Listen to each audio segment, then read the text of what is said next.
Arpita madam परत येणार आहेत, मी त्यांना घेऊन येणार आहे. या घरची लक्ष्मी आहेत त्या. अजिबात नाही. बाबराव, चली मी जरा बाहेर जाऊन येतो. तोपर्यंत इकडच्या सामानाची जबाबदारी तुझ्यावर आहे. आणि आपण जिथे शिफ्ट होणार आहोत आपल्या नवीन घरचा ॲड्रेस मी तुला मेसेज केला. तिकडे काही माणसं लावली इलेक्ट्रिकचं काम करायला. त्याचं फॉलोअप घे फक्त. हां, आणि लक्ष ठेव जरा. मी आता अर्पिता मॅडमला घेऊनच घरी येणार आहे.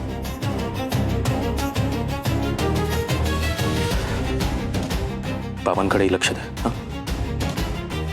समीर, समीर, जा रे जा. कितीही प्रयत्न कर समीर, अर्पिता आता परत येत नसते. आणि समजा आली तर ती टिकणार नाही. मी तिच्याकडून घटस्फोटाच्या पेपरवर सह्या घेणार म्हणजे घेणार, आणि तिला त्या मुकाट्याने कराव्या लागणार.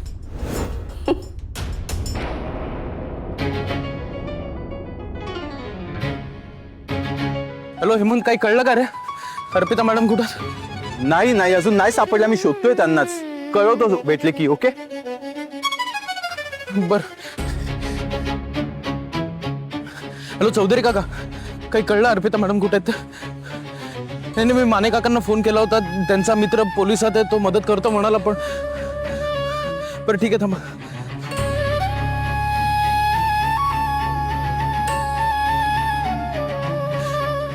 हॅलो माने काका. हां,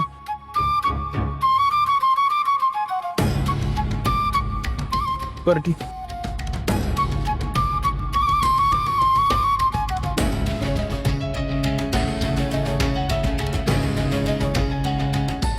जीजू, निक्की, अगं काही कळलं? मी तिला खूप फोन ट्राय केले पण काहीच रिस्पॉन्स नाहीये जीजू.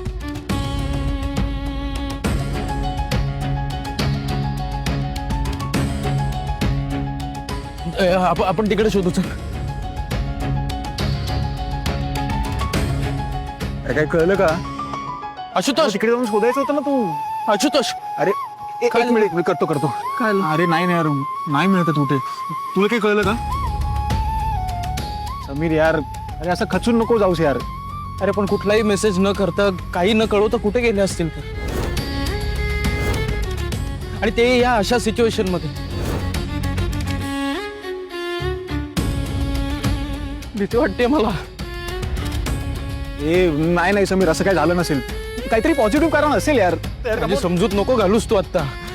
जीजू जीजू आपण शोधूया. फक्त एकत्र नको, वेगवेगळे शोधू. मी तिकडे जातो. बघ.